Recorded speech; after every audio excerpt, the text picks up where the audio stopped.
Draskyl, joined by none other than North American Dota legend on the forums and also pretty darn good player as well. Grant, what's up, buddy? Not much. What about you? Heard the big news about you. Gonna miss you. Yeah, it's going to be interesting being in Sweden for 3 months, but I don't want to digress too much. By the way, guys, if you didn't know, we are doing a raffle from NEODota for Dota 2 keys. If you don't already have one, all you have to do is follow us on Twitter. It's at NEODota, and you guys will be entered for an opportunity to win free keys, so feel free to do that. But USA versus Canada, man. What can you say? What can you say? The USA is gonna win, obviously, because we're just the superior country. Well, we should have actually had a caster from Canada and a caster from America, but are there even any Canadian casters? I doubt it. I Look, if actually they don't know. Yeah, I don't think there are. There's not even good Canadian players, so I doubt they have casters.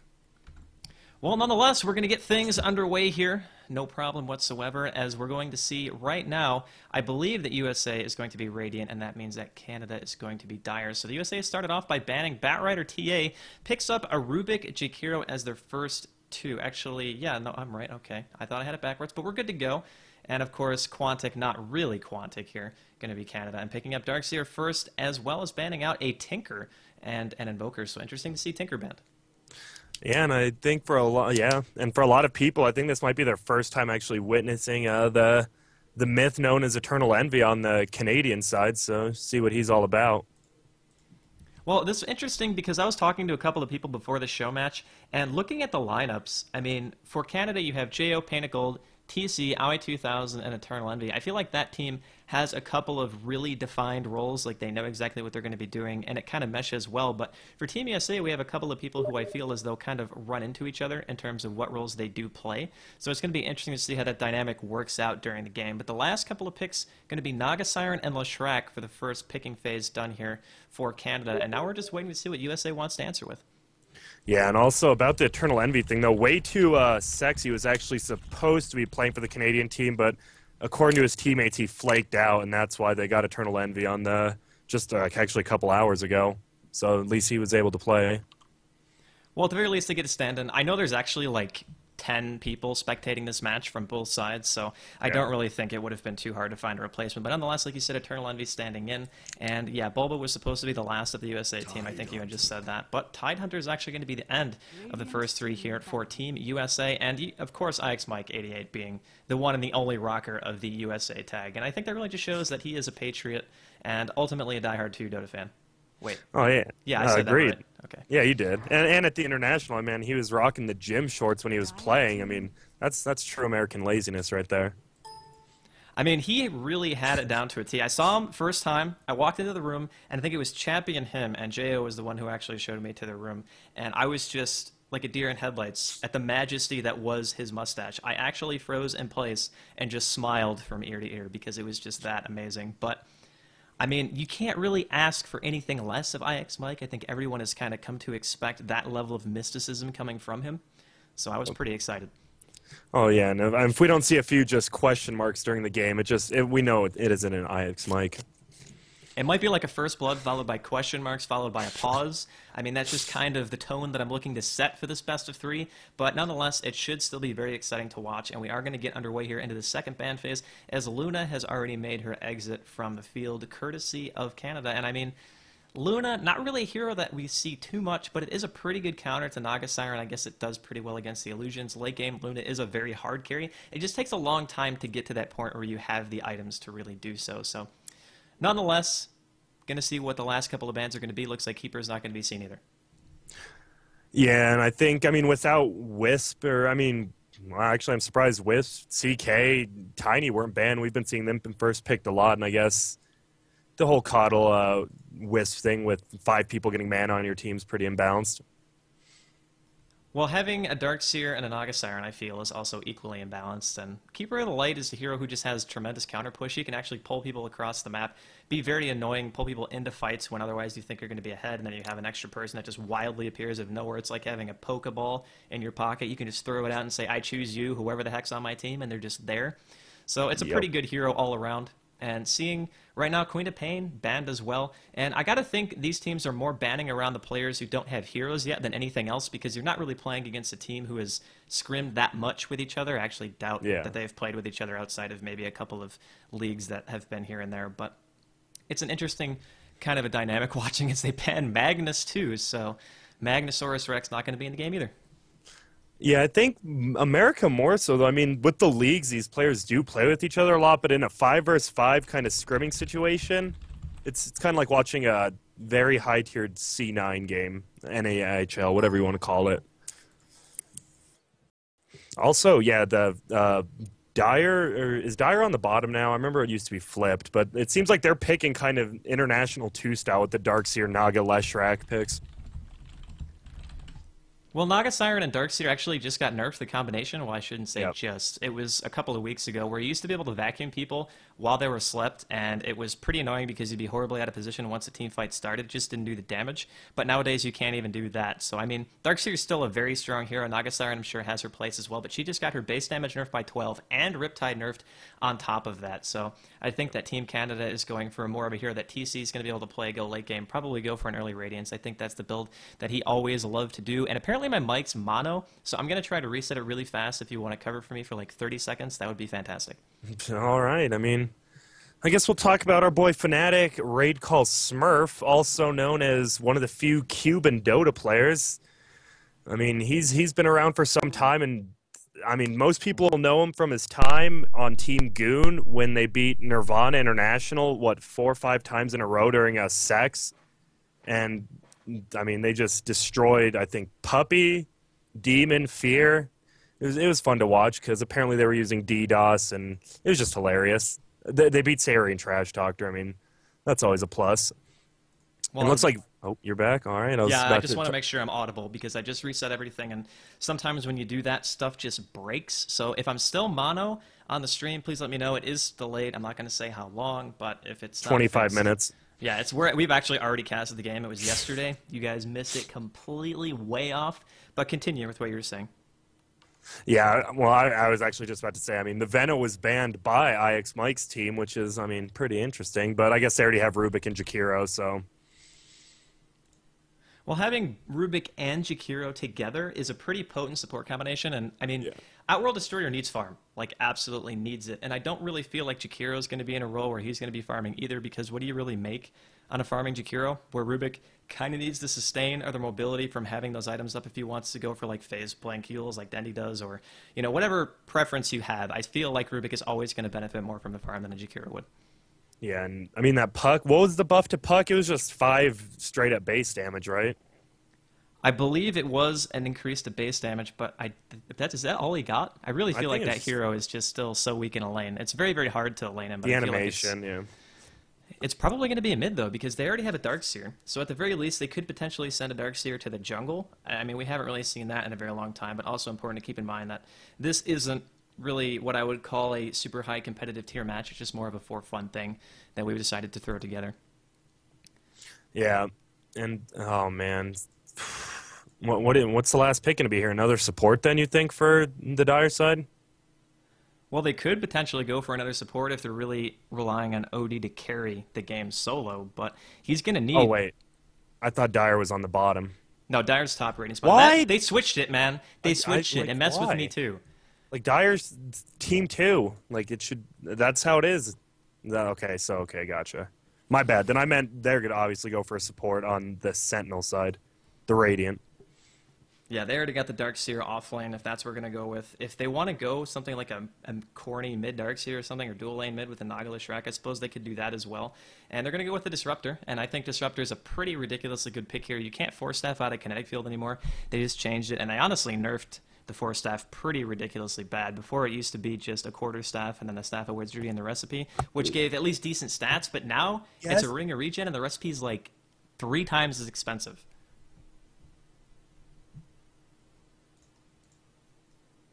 And I don't know if Grant crashed or not, but apparently he is not responding for the moment, so I just want to make sure that I am still, yep, I think I am still connected. So Grant, if you're here, whenever, just feel free to say something. And we're going to see a last pick come out here relatively soon from USA as well. And I didn't actually go over the last couple of bans. I'm not sure if Grant did because I was resetting my mixer and whatnot, but Venomancer and CK also were taken out of the game by both sides respectively. And at this point, especially if you're USA, you probably want to go for at least another support if you're going to be putting that Rubik mid. If it's not going to be Rubik mid, then you want to look at something like a semi-carry. Not sure what hero they're going to be going with at this point in time.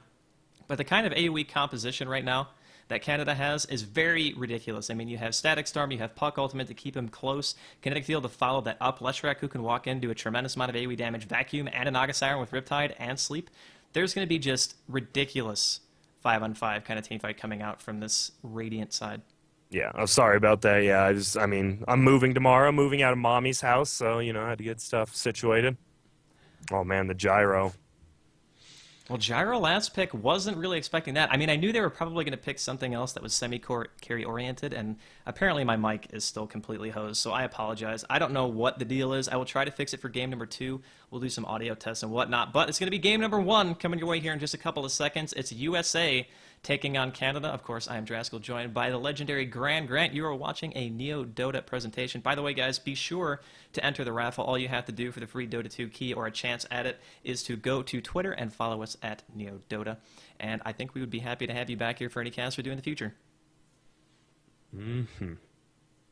All right, so we're just waiting for everyone to pick up their heroes before we go over the real lineups, and I'm pretty sure somebody is already rocking a tag. They're not supposed to, even though I asked very nicely that everybody use their real AKAs, and I'm not really sure who it is yet, so we're going to have to go over the teams to find out. So for USA, on the dire side, I'll do USA, I'll let you do Canada. I'm sure you're upset about that, but you'll get over it, so.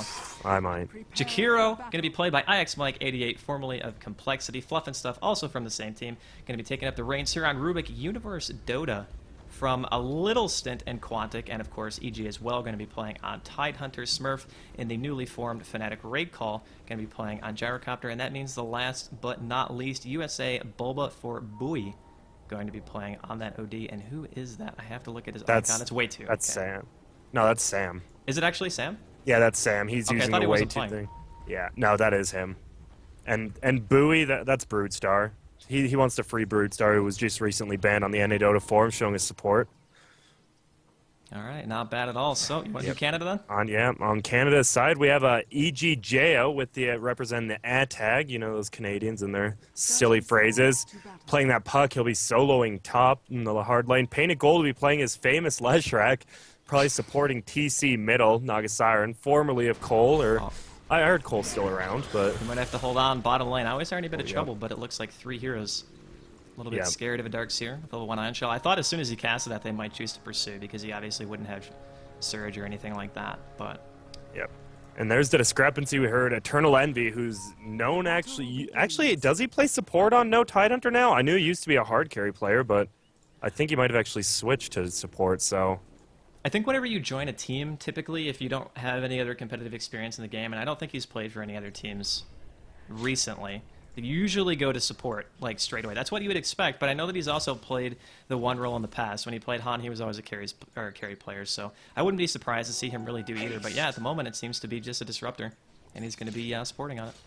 Yep, so it looks like Leshrac's actually heading top for this solo OD. They might be able to actually pick him off here. Yeah, just using Prism as well, so Painted Gold's going to walk in. He does have 1 rank in his stun. Are they going to go on, and the auto attacks are already coming out. Stun is cancel cast once. Can he actually land it here? Is he going to need it? No, the stun is off! And I feel as though Outworld Destroyer is thanking his lucky stars that Painted Gold was just a hair off with that split earth, and he's going to live to fight another day. Yeah, that was... I mean, we were just talking about Painted Gold and his legendary Leshrac plays, and he's just shown it all over again. Well, hopefully he continues to improve on his Leshrac play, because I think you're going to need it desperately here in this game. He's pretty pivotal, honestly. If he doesn't land good stuns in the early game, it's going to be really hard right now for Team Canada to fight outside of their ultimates. I mean, once they do get to that point where they have Naga Siren, Sleep, Static Storm to fall back on, it's going to be a bit different. And we also see Fluff making his way towards middle as well, potentially for a gank here on TC.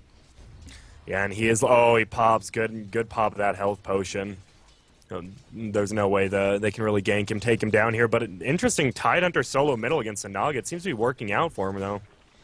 Well, with the base damage nerf and the Riptide nerf, it's not so bad. Looks like they wanted to try to go in and TC with the very proper reaction, pulling his way back from the Rubik instead of just walking straight to the tower. I don't think they would have got him regardless.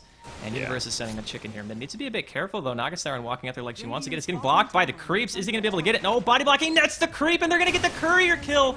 TC gets the courier. Universe is not happy with that. Throws out a gush and an anchor smash to follow. And TC is going to make his way back to his side of the map. But, man, netting the courier. Next level. Yeah, I didn't think about that. That was a nice body block by Universe, too, but wasn't enough after he threw the net out. Yeah, that was that's gonna hurt too. I mean, that's still a walking chicken, so when it comes alive, you're gonna have to make it fly, and that's just gonna that especially hurts middle. Well, it does hurt middle a lot, especially because now Panicle has made his way here, and I just realized the overlay was, in fact, on. I looked at it, and I thought it was off, but it was on. And it wasn't like any game-breaking overlay or anything like that. It was just a little thing that was in the middle of the screen. So, unfortunate that it happened that way, but it is out of the way now, and we're only 2 minutes into the game. We haven't even seen First Blood, so ultimately, I don't think we missed too much. Yep, just Panicle's missed stun and a courier kill, which are pretty big. But yeah, what do you think about Bulbas actually soloing short lane as OD? I mean, looks like Rubik's moving up there now to try to stop Puck, but well, a Puck versus OD matchup, I think OD pretty much dominates that just because of his skill set only. I mean, Astral Imprisonment, usually it's good enough to the point where you can still kind of win your lane with OD, but when you're up against another intelligence hero, not only does it decrease the opportunity for you to use spells, but it also directly decreases your base damage. So the discrepancy between the last hitting potential of these two heroes is going to be gargantuan, and honestly, I think that OD would win pretty much anywhere in this matchup on the map, even if he was in his off lane as well. Yeah, I mean, they're completely different heroes too. I mean, once Jo hits that level 6 or 7, you're going to see him moving around a lot, while Bulba will most likely just stick to farming. Well, Bulba's going to be able to get all the farm that he can here in the top lane. There's not really anything a Puck can do solo in this situation, and they're really going to be relying on the movement from the Slashrak and Naga Siren at some point, and that also leaves bottom lane Aoi in the meantime going to be taking some damage. Walks right into a rocket to minimize the damage, but he's taking the Missile Barrage as well. Could this be First Blood? Smurf is going to pick up the kill, and Disruptor gets the kill on Gyrocopter very quickly thereafter. So it's a 1-to-1. They lose the Darkseer before Gyro, but they lose their other carry in the process. I think ultimately USA came out a tiny bit ahead there, but maybe not as much as they would have wanted to. Yeah, that was a nice combo with the Ice Path, knowing the rocket was coming. And I mean, it was weird. He I looked like the Radiant side was about to go on them because he surged into him. Yeah, I'm not really sure what the thought process was there. Maybe he just didn't. Honestly, I don't even know. But we've just found out firsthand that level 2 Rocket Barrage does a ton of damage, especially when you're there with nothing around it. It works very similar to Edict, but the range is actually shorter. And I think that's going to be a kill that they're really going to want to continue to do. Especially, this is a lane, even though it's a dual lane against a Darkseer, I still feel like it has massive kill potential. If they catch him out like once or twice like that, even a Darkseer can't live through that combo. Yeah, and Rocket Barrage was recently buffed by, what, 2 damage a level, I think? Was it? I think it was either 2 or 3. I want to say it started off at like 10, 13, 17, and then like 20 or something like that. Yeah. So I think it was buffed a very, very slight amount, but you have to consider how many instances there are of that. So it's actually a pretty significant damage boost. Yep, and Tidehunter actually the first one to level 6, and we'll see if he starts heading around or something. Looks like he's actually just going to Bottle Crow. Well, Bottle Crowing isn't a horrendous choice, especially considering his main source of income at this point is being able to spam that Anchor Smash in the middle lane, and if he can't do that, then there's no real way he's going to be able to go in and freely just hit a creep for CS. He's totally relying on the fact that he can use that Anchor Smash. But it's still 1-to-1, 5.5 minutes then. TC currently leads the board in terms of overall CS, currently for Team Canada, sitting at 36-3, probably to be expected because Panagold has been spending a lot of time here in this middle lane supporting him. Yeah, and yeah, Smurf going with the Tranquil Boots. We've seen a big increase in it, but I'm not quite sure about that pick up on a Gyrocopter when he's not really getting harassed in lane that much. Well, he's not really getting harassed in lane that much, but I mean, you can still disassemble it if you want to go for something like a Soul Ring and just try to be a little bit more active around the map, but I kind of agree. It's an awkward choice to say the least. Looks like Smurf is going to be able to pick up a Haste Rune here. And TC is also invisible as well. Yeah, he got lucky that Haste was there because they were actually converging on him in purple, teal, and orange. Well, he's going to be able to safely make his way back to the lane for the moment. Panagold kind of wandering around here as well. And it's been pretty quiet, I would say, as an early game. But you have to consider that Team Canada, again, their team is really, really comprised around hitting level 6, wanting to go out there, make things happen with their ultimates. And once that does happen once or twice, I mean, you have Puck Initiation, you have Vacuum, you have Disruptor Ultimate. It is so ridiculously hard to fight against that without BKBs. I'm really not sure, even with things like Rubik and Tidehunter Ravage and even a Jakiro, who after his recent buff I consider very, very good in the mid game, can they really compete with that kind of aggression? Yeah, it's going to be... I think they'll be able to defend towers. Oh, and TC middle. Yeah, but he's actually going to get ravaged here as well with the Ice Paths and the Gush, so that's going to be a free kill on Naga Siren. So, one of the other aquatic creatures has a hand in taking out Naga Siren. A little bit of a traitorous act right there. In top lane, Jayo's going to be harassed here quite a bit as well. Fade Bolt does go off. There's the Astral Imprisonment. He does still have his phase up and his orb as well, but he doesn't orb beforehand. He gets telekinesis right after. A little bit of a misplay, but he's actually going to get away anyway. Nice timing on the orb. Actually thought that was going to kill him because he didn't orb before he used his phase shift right there. But Jayo escapes death very narrowly. Yeah, man, that...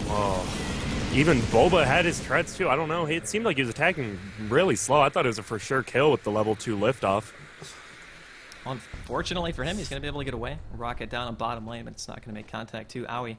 And now there's 3 heroes again here from Canada. And they're really doing a decent job of making sure that Gyro doesn't get that much CS. He's only sitting at 24, which isn't great, and Darkseer is still higher than him, sitting at 29 at this point in the game. But again, it's all up to this OD in the top lane, really, for USA. How much farm can he really get? What items is he going to go first? It looks like it's going to be a mech, and now in the river we're going to have a fight between IX, Mike, and Panic Gold, but he picks up an Illusion Rune, the best possible rune against the Soul Attract. It eats the Edict damage enough to the point where IX Mike is able to take him out. So Panic Gold drops to the Jakiro in the river. Now IX Mike hits level 6 off of that. And how unfortunate is that? TP going to be coming in top after the Puck ultimate goes off onto Boba. Orb goes out as well. That's going to be an Outworld Destroyer down. Now Fluff trying to retreat this side of the map, but the TP reaction is going to be too much. Double kill for Jayo on the top lane on Puck. And just as we were saying how action was going to pick up around level 6, Jayo gets his ultimate and we see a double kill. Yeah, I mean, that was a nice TP, and from Eternal Envy, they're actually going to get the tower deny. I mean, that use of kinetic field plus Puck's ultimate makes it, I mean, you really aren't going to be able to get away. Well, not only that, but even if you get away for a little bit, you have Glimpse. Like, how do you run away from that initiation? It's basically, if you get caught and Disruptor is there, or if Puck is there, if anyone on Canada is there, you are pretty much just dead to rights. There is no way that you will be forgiven for any of the mistakes made. In that regard, I think that they've picked a very strong lineup, because when you don't know how a team's going to play together, one of the best things you can do is just pick a team that capitalizes on mistakes, because as soon as one is made, you always ensure that you get the full benefit from it.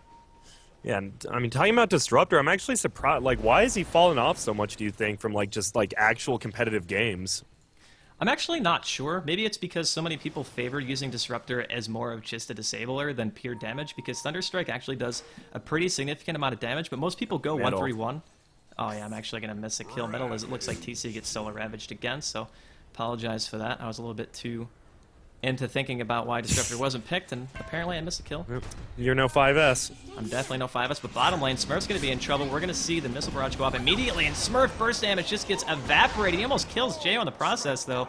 His ultimate's not going to be enough to ultimately secure the kill, and Jayo with the orb off to the side is able to get to it and be A-okay. Now top lane, Owie might be in some trouble, dodges the ice path, throws out the surge. Is he going to run into Boba? He indeed is. That is level 3 Astral Imprisonment. He's going to be coming out here just at the worst possible time. Dual Breath actually gets canceled cast, and now Owie is going to be falling here regardless. Does not matter, as IX Mike drops Owie in the top lane. So it's 4-5. USA has a slight kill lead. More TP reaction coming in here towards bottom. Jayo is still there. Looks like Smurf got sent back to base by the disruption. Here comes Uniforms from the side. He does not have Ravage for this, but the Rocket is out, and I don't think Eternal Envy is getting away from this one. The Static Storm and Kinetic Field were already used. Jayo behind enemy lines should be able to get away, and more kills going the way of USA. Yep, and I'm liking IX Mike's skill build. He's going for the old school THD, maxing Dual Breath, not getting any, and his third Liquid Fire. Well, they haven't really put much pressure on a tower anyway, so Liquid Fire is usually a mechanic that you would want if you were heavy early game push, but they really don't have too much. They have a decent lane spam in composition, but that's about it. So I definitely like the choice that they've made here so far. Puck's going to have his ultimate up in about 5 seconds if they want to try to engage into this tower, but I don't think that's going to be the case. Everyone just seems to be falling back. And now there's 4 heroes bottom for what I would assume is going to be a push, but if they don't, then it's pretty much just wasted TPs at this point. Yep, and I mean, with no Ravage up, I mean, I think they're pretty confident with taking this tower, but there are going to be, I mean, they might have 5 heroes down here by the time that the Radiant actually pushes to the tower. But they're still going to be waiting out Tidehunter's Ravage. He's got 30 seconds left, and in all honesty, if they combo properly, even inside of a Static Storm, there's nothing that a Tidehunter is going to be able to do. It's not like some other debuffs where you can get them Kraken Shelled off because he does have a point in it, but they're actually going to smoke up instead, so this is a triple smoke. We're going to have Tidehunter, Rubik, and Jakiro all making their way towards what appears to be middle lane, potentially to bait out one of their heroes. They are going to have Smurf here in mid, and he's going for the Tranquil Drum build, so he's going for more of a early try to sustain himself oriented kind of a style, and I suppose with the lane he was given, that's not a terrible choice, but it also kind of hinders his late game. Yeah, it really does. I mean, but once he starts getting, once he starts rocket barraging and getting that flat cannon, I mean, he can farm quicker than most any other heroes. It's kind of like a Shadow Fiend. Well, we'll see how things work out for him here in the near future, and we already have USA pushing down middle lane. Got some spam action going on towards the tier 1. TP reaction first one in is going to be Aoi 2000 playing on that Darkseer. Looks like USA is going to take their way back. But I mean, it's 12.5 minutes in, already 10 kills on the board. I don't think that's too dull of a game, considering the kind of players that are in here. And I think they kind of want to give us a show. That's why it's kind of a show match. I think that's kind of straightforward. But I'm excited at the very least is either not playing it passively, you know? Yeah, and I mean, Mech is up now on Bulba too, so I definitely think we'll see a push now.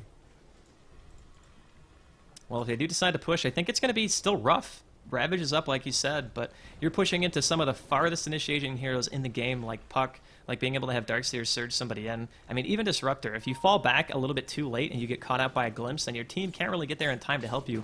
At this point, his glimpse range is going to be 1800. It's fully maxed out.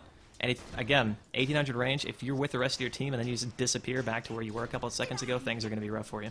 Yeah, but Smurf needs to be careful here bottom again. They seem to always have 3 heroes revolving around down there. He has IX Mike sitting behind him, but I don't know if that's going to be enough. I mean, they have a Leshrac, they have a Darkseer, and they have a Disruptor all here, and if he gets caught, yeah, I think IX Mike is kind of onto it now, as they both decide to fall back. And they've actually sentryed the lane, so there's not going to be any lane warding done here from Canada. It's already down.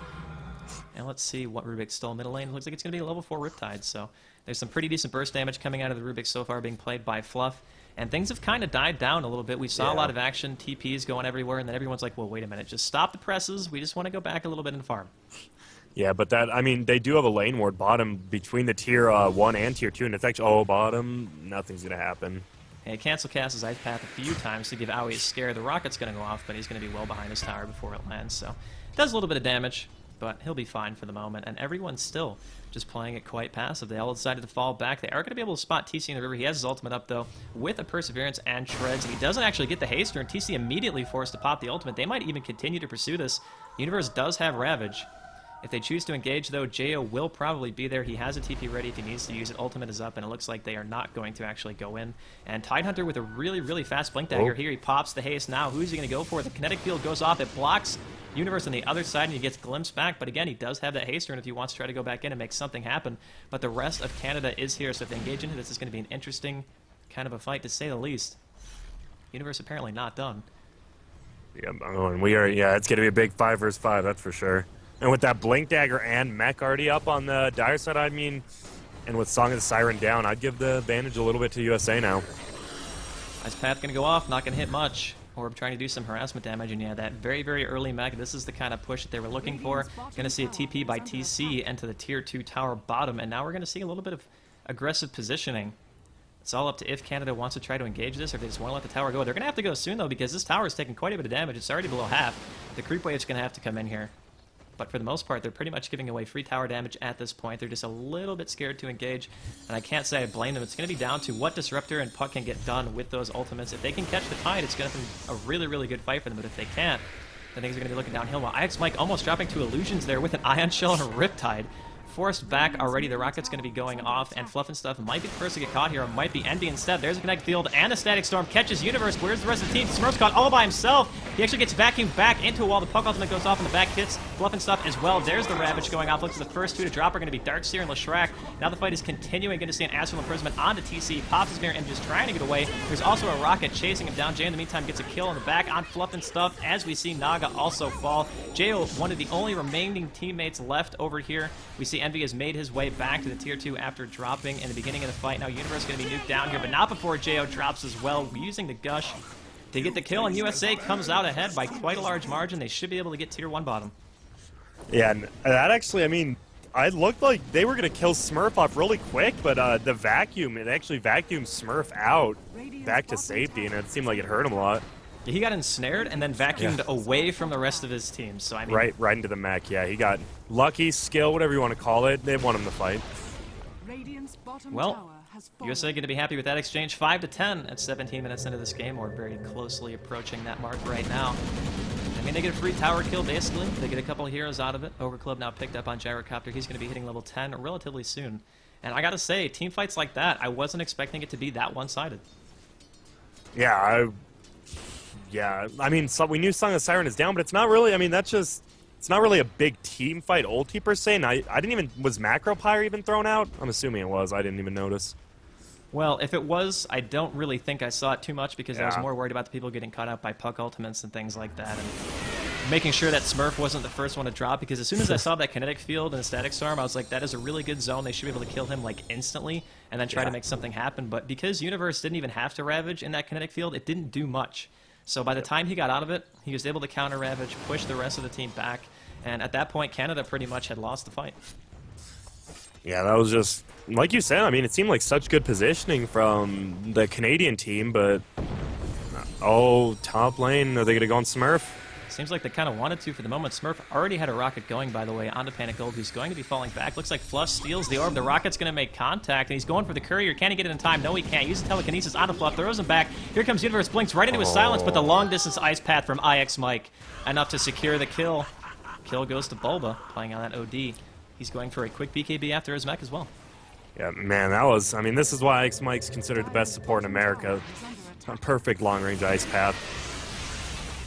Okay, so USA continue to push down this top lane, and bottom Universe is actually TP to stop the push of TC, who I believe is going for a first item. Lincoln's, yeah, he's already got his ultimate orb picked up after that Perseverance, and he's going to have it really fast. Man, he's got 159 CS at 18 minutes. Wow. Good God, that is farmed.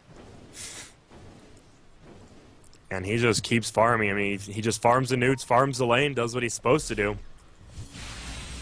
Gonna see orbs and Fade Bolt going off, courtesy of Fluff and Stuff, who stole the illusory orb from Puck before the last team fight kind of sprouted out there. But Universe is already level 12. He's got a blink, he's got his casual cloak. Now, if you're Universe in this position, do you want to go for a straight refresher? You already have your arcane boots, so you know you're going to have the mana for it. Or do you want to go for something safer like a pipe? And I guess we'll find out here in a second if he buys anything from the side shop.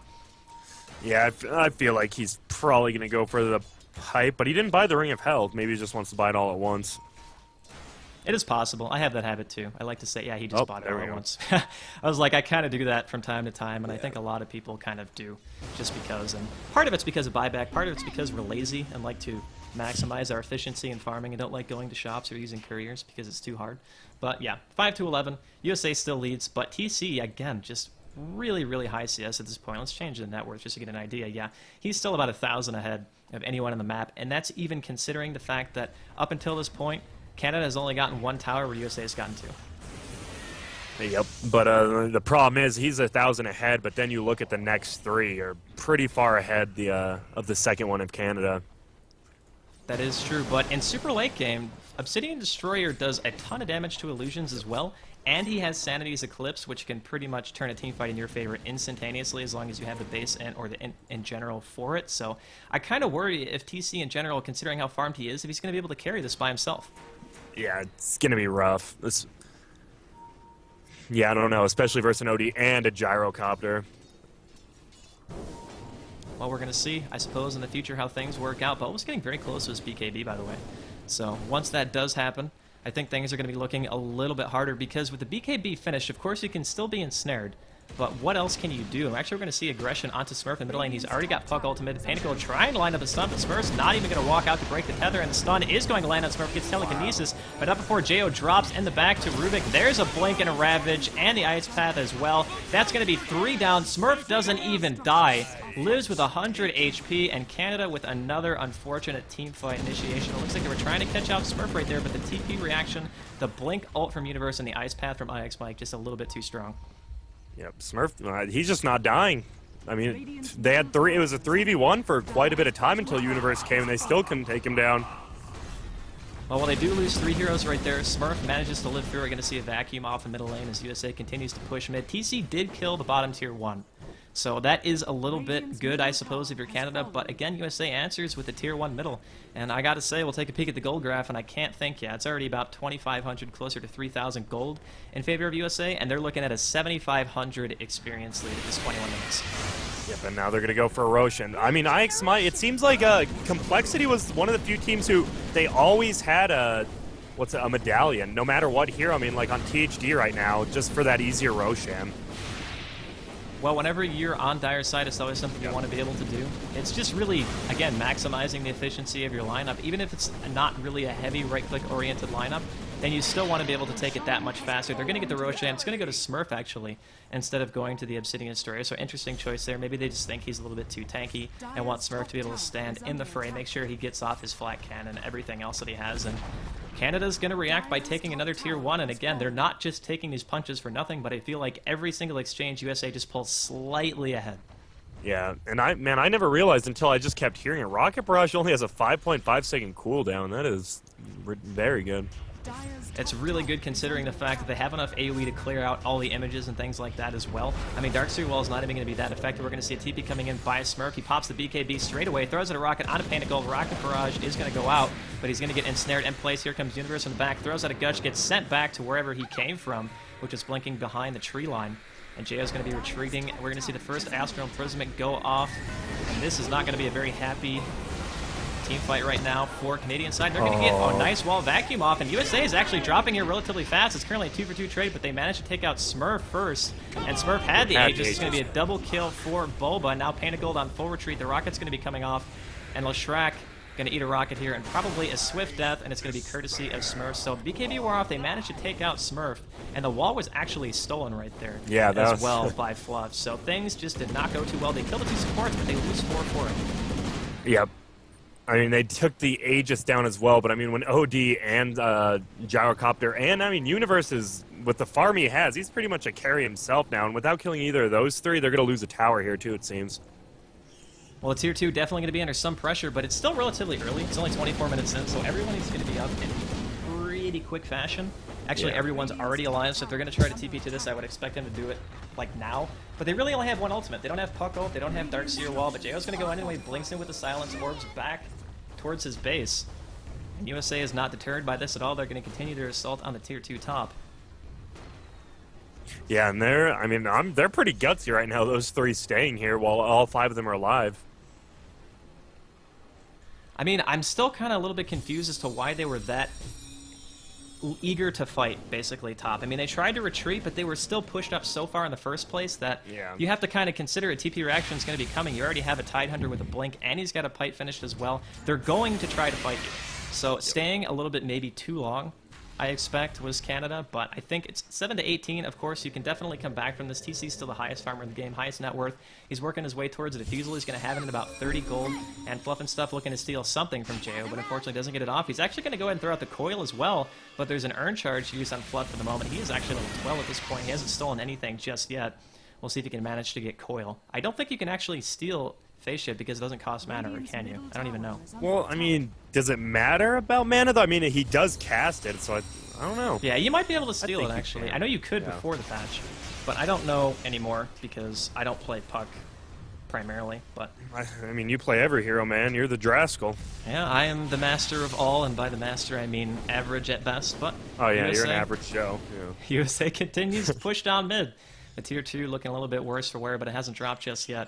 And everyone from USA has essentially pulled ahead of TC at this point in terms of overall gold. And that's mainly due to the fact that they had the tower lead, they got the Roshan, and they've won a pretty big team fight. JO going to be forced back here middle lane. And there are some points now into Liquid Fire from Jakiro, so things are going to look pretty good. Oh, the Blink counter Ravage hits 2. JO almost dropping immediately, gets the Phase Shift off, but no orb, throws the Silence, but it's not going to be enough. Smurf's ultimate picks up 2 kills, takes out Aoi and JO both. The buyback from Puck, but he doesn't have ultimate to defend this. The pipe was popped by Universe, but it looks like they're all just going to fall back instead.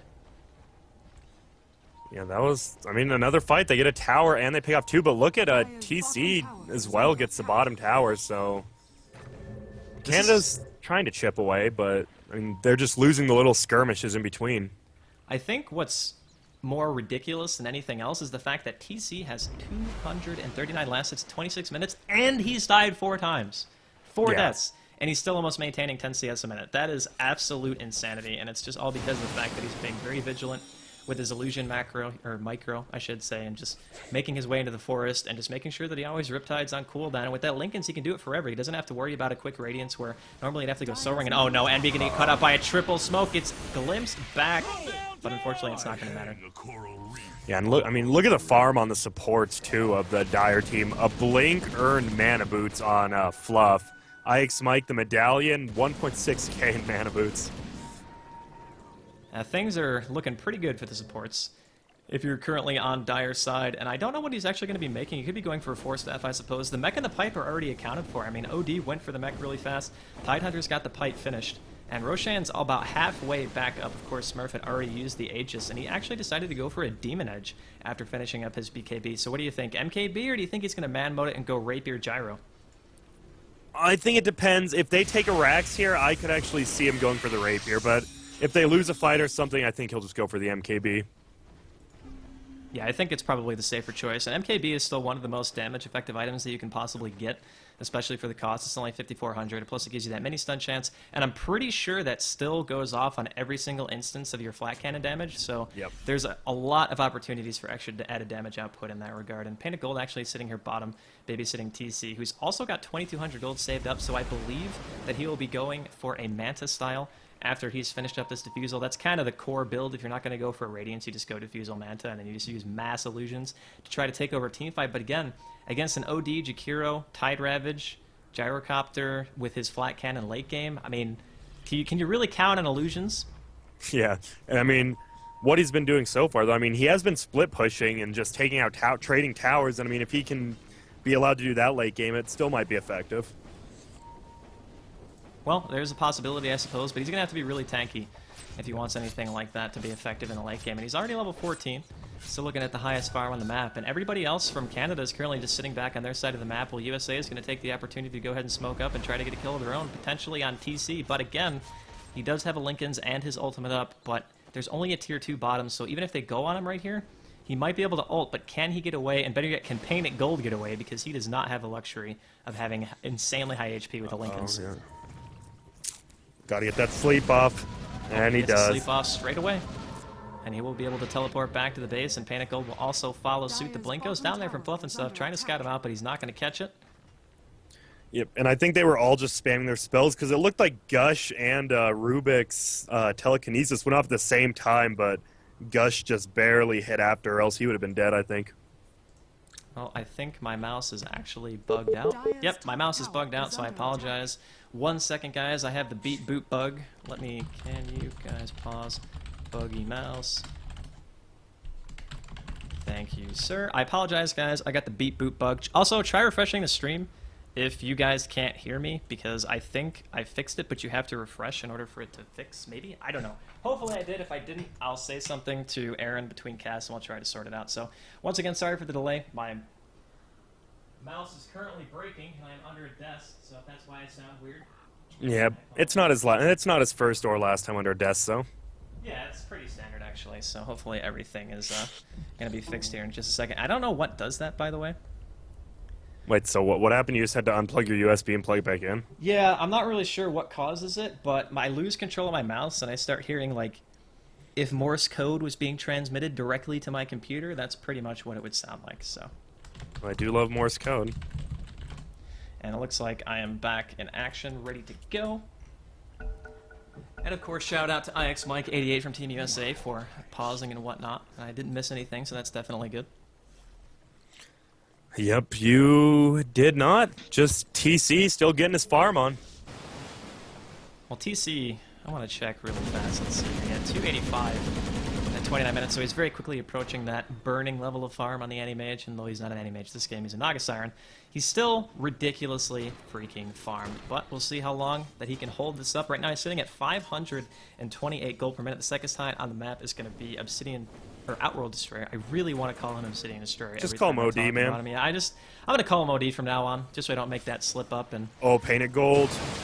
Yeah, Painted Gold up here behind enemy lines. Once again, Fluff and Stuff's going to spot him out. He does already have a Split Earth on cooldown, so it's already been expended. I think this is a very, very deadly Shrek. Actually gets glimpsed back into place anyway.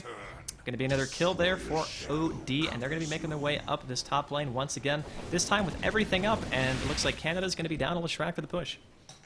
Yeah, this is going to be extremely rough. A gem now picked up on Jakiro too, probably just for warding purposes, maybe a Invis rune here or there.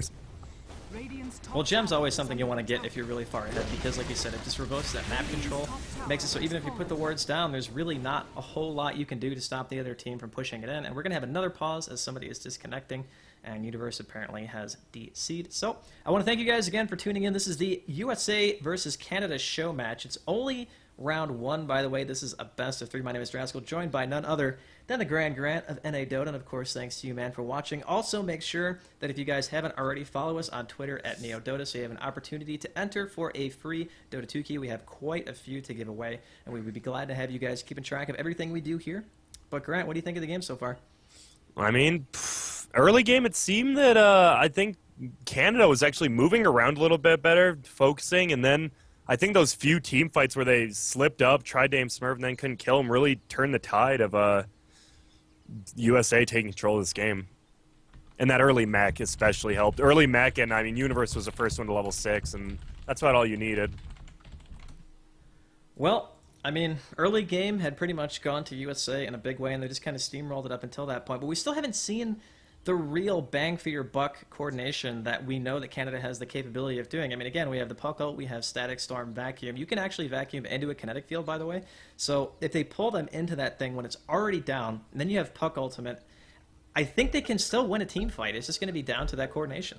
Yeah, I mean, they're going to have to initiate, though, and Universe has been getting the best. I mean, Puck went in and tried to initiate, but Universe was one step quicker and initiated on them. It's going to be rough, especially with the tide that farmed at level 16. Yeah, level 16 Ravage, it's going to be very, very hard. It actually increases range, too, which I think a lot of people forget. It actually goes up 100 each rank, so now it's 1025 range at max. Does quite a bit of damage as well. And he's got the Blink Plate Mail up, so he's quite tanky. He's not going to be afraid, really, to initiate into anybody on Team Canada, and that's something you really have to worry about, because if you have a Tidehunter who can be willing to engage in you anywhere on the map, then really all you can do is sit in your base and farm at this point, which is not going to be something that TC wants to do. He wants to be able to make sure he can get his illusions outside of the base and just try to make things happen with them, but it looks like he's not going for Manta, by the way. He's going for a straight heart. Yep, I mean, man, I'm still just looking. He's 0-4 with 303 CS. It's interesting. If he didn't have those 4 deaths, especially that first blood, how far ahead he would be. Yeah, I'm not really sure how he's even managed to maintain this level of farm, given the fact that he's had 4 deaths and his team hasn't had much map control. I guess he's just that good of a carry player, so... At the moment, Team USA is still very aggressive posturing. They're all sitting on the side of Canada's map at the moment, and blinks everywhere. I mean, you get a blink on Rubik, you get a blink on Tidehunter. Free tower top for Canada, though. And Jayo's able to take it down. Doesn't actually get the kill. More gold being given to the entirety of his team, though, because of that. So I definitely think he is a team player in this regard. And he's actually decided to go for an Ags. As we're going to see Team USA just completely evaporate Roshan, because that orb just kills everything. Oh my goodness. Oh, yeah, and Smurf is going to have quite a bit of gold, 3K. Guess we're going to find out soon what he's going to go for. And Bulba finished up a Hex too, so now he's got a Mech, a BKB, and a Hex, and it's only 32 minutes in, so as much as we were talking about TC's farm, I guess when your team gets 2 Roshes in almost every single outer tier tower, the gold is kind of going in your favor. Yeah, and the whole, only 1 death compared to 4. Yeah, things are definitely looking on the side of Team USA at the moment, and in terms of golden experience, I mean, it's not insurmountable. If you look at the gold, it's only 5,000, but the experience is really the story. It's 15,000. I mean, it's so much to try to overcome. It's multiple team fights in a row, basically, that you have to win to really bring yourself back to the same level range that USA is at right now. The Tier 2 is going to be under some pressure, and I don't think they're even going to try to defend this. They have Glyph, but no one's really in a position. TC's kind of walking down mid, and Panic Gold's in the top of the river. It looks like they want to keep trying to engage, but yeah, Jayo with a very narrow escape right there. Gets away from Fluff and stuff. I actually thought Fluff could have had him. He had to turn around to blink, and it seemed like there was a little bit of time there. Yeah, they're going to pop the fight. Looks like they're just going to go in all the way. They're not going to back at all. And what did Fluff just steal there? He stole the orb once again, so now he has initiation tool and a way to get out. He can blink in, orb out. It's very, very annoying to deal with that on a Rubik. And they're going to glyph right now. Is Jayo actually going to go in? He actually faced just before the orb. Wall goes down. Vacuums 1 into it. It's going to be one lonely OD illusion attacking here. It gets immediately dispelled by the orb damage from Bulba. And that's another tower. Now Glyph is down. The Rax is going to be under siege here in just a second. The coil goes off. Hits 3. Universe is sitting here in the back, though. Pipe's going to be up in about 30 seconds. Are they going to go? That's a nice 4-man silence, and everyone's starting to fall back. Net onto Universe. There's the kinetic field, but double BKB coming out from Smurf and Boba. They're going to go on TC straight away. Gets the Hex off, and he's going to drop with the ultimate up anyway. Naga Siren down. Blink counter initiation coming in from Universe as he manages to hit the rest of the remaining forces of Canada, and they're all being forced back into the well, but Fluff also stole Vacuum, and the kinetic field goes off, but it's a little bit too late. That's almost an entire team wipe. Jayo, the only one left alive. Absolute disaster of a base defense right here from Canada, and They are going to get 4 or 5-man silence again, and Jo being as annoying as he can, but really can he stop this all on his own? Gets telekinesis. There's the gush going off. Anchor smash, and he's going to drop to Tidehunter with the added damage of the illusory orb that was stolen from him by Fluff and stuff. So the smiley face comes out, and it's 7-27. Racks down. Are they going to be able to get 2? I'm pretty sure they will. They might be able to take 3 at this pace. And also, I saw Smurf during the middle of the fight. The chicken flew in and gave him a down list, so we didn't call either of those. Well, Jo calls the GG, so it looks like Canada, for this point, has tapped out. And game number 1 goes the way of Team USA. Wow, and that's actually, I mean, I'm pretty sure, I mean, I don't know if you were reading on Ghost Gamers or joined Dota on the articles post, but I mean, it looked like it was a 90-10 split for Canada winning it, so America taking a game early. I was really, really surprised to see that Team USA was doing so well, and I kind of briefly mentioned it at the beginning of the game, but I just feel like Team Canada had a better synergy in terms of what players play what roles on their respective teams, and I kind of just gave them an edge based on that, but I'll be honest, the teamwork coming out from Team USA this game was quite surprising, and it looks like a little bit too much for Canada to handle, so thank you guys again for watching. This is just game 1. We're going to be back with game number 2 in just a bit between Canada and USA. My name is Draskyl. Joining me for the cast was none other than Grant of NEODota. If you guys enjoyed it, feel free to follow here on the channel. It's twitch.tv/NeoDota. And of course, follow us on Twitter as well for that opportunity to get Dota 2 keys. It's twitter.com/NeoDota2. And we'll be back, guys, with game number 2 in just a bit.